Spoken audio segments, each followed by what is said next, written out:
Welcome, Virgo, to your Venus in Aries deep dive forecast. From March the 6th through to the 30th, Venus, the planet of relating, but also of money, moves through the fire sign of Aries.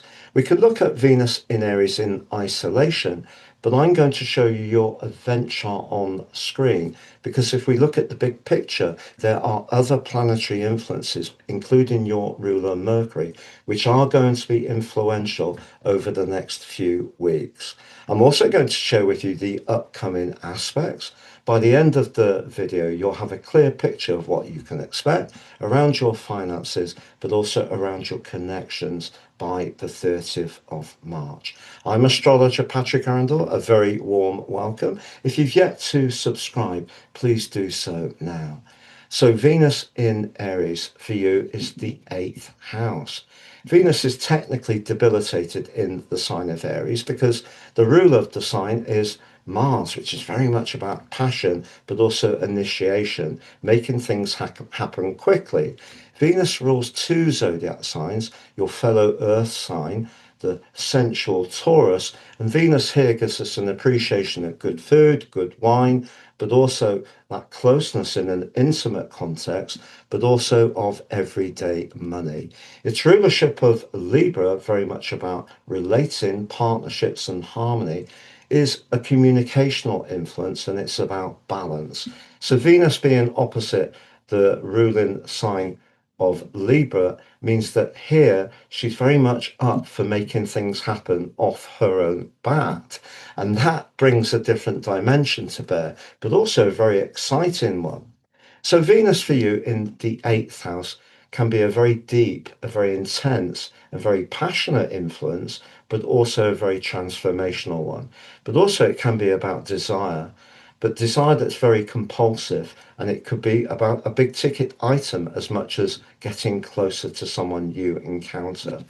Now, because you have got such a collective at the moment in your 7th house of relating, and Venus is very much about that, but you also have Mars, the ruler of Aries, in the 7th house.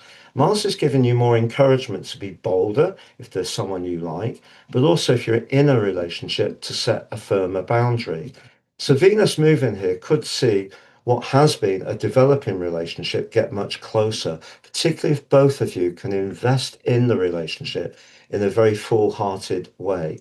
But equally, because Venus meets almost straight away the mystical energies of Neptune, if you are talking to someone who has got uh, a rather alluring vibe, but you can't quite figure what they're about, by the time Venus reaches Saturn, which will be on the 8th of March, you're going to know much more clearly whether this can go forwards. Now, if you have been discussing a business deal, perhaps anything to do with a legacy, a fund, an investment, Venus meeting Saturn does bring some cooler energy to bear. But that can be good if you are thinking about a big amount of money or you are wanting to perhaps splash out on that new item for the house or perhaps a new vehicle. And Venus there applying to Saturn can be helpful in that regard.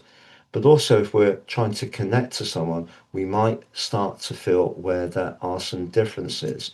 And in fact, in an ongoing relationship, particularly with your ruler Mercury in a retrograde at the moment, if they have been some cross wires, you don't feel heard and respected. You don't feel there's a fair balance in the relationship. The 8th house can be where things end, bluntly. So Venus applying to Saturn could reveal a relationship which has reached the end of its time. It doesn't mean to say that it's terminal for the longer term. Maybe it's all down to the communication. And if the communication hasn't been flowing quite so well, it's understandable that one person may want to be more protective about getting closer, whether it's shared financial resources or whether it is more intimately. But do know that by the 10th of March, Venus moves forwards enough to forge a sextile with Pluto. And if you are trying to use your resources in a evolving way and use them shrewdly, right through week 2 of March can be a really brilliant time for you personally. But then we have in week 3, Jupiter, the planet of fortune, which goes direct on the 11th of March, forges a square to Venus. There may be someone in your friendship circle, if you are single, that proves to be somewhat irresistible. But you could also discuss with someone, and it may be a friend, doing something around a business idea where you both are minded to be more speculative. I wouldn't be too quick to make that punt, to be honest. The sun's going to be moving on the 20th of March, and it's going to repeat the conjunction to Neptune and Saturn itself. And that will help you to just hold off a little bit if you are talking about doing something that's very speculative indeed. But if there is someone within your friendship circle that you're finding very, very alluring, they may not articulate it. So watch out for non-verbal language.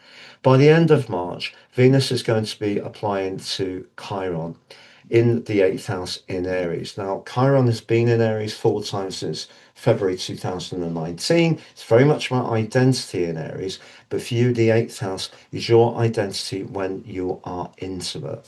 And because when we think about Venus in Virgo, it can create a coolness there. If that's part of your approach to relating, that you can be perhaps a bit shy, a bit reserved in your approach, Venus applying to Chiron can actually be very, very helpful indeed. If there is someone you would like to just let go a little bit around and share things and be that much closer, then that can be very helpful to you. So I think to summarize for you, Virgo, with such a collective in your sector of relating at the moment, and the go-getting Mars giving you encouragement to go for it, Mercury's in that retrograde, but reminding you of the importance of sharpening up your listening skills. The subterranean 8th house can show up a situation that's not obvious to begin with, but your desires will definitely be turned up to max. Whether it is to have a steamy clinch with someone, whether it is to splash out on that big ticket item, whether it is to be more progressive with your resources, there's a lot to go for. But just be aware that Venus in Aries can be somewhat impetuous, which does run a little counterintuitive to your natural approach. To understand what the rest of March holds for you, please click on the deep dive for Virgo if you've yet to watch it. If you've yet to watch your Mars into Pisces forecast, please click on that. If you'd like a one-to-one with me, please see my testimonials below. And you can order your personal horoscopes and get 50% off by applying Astro 26 at the checkout for Natal and Draco 26 for Draconic. Thank you.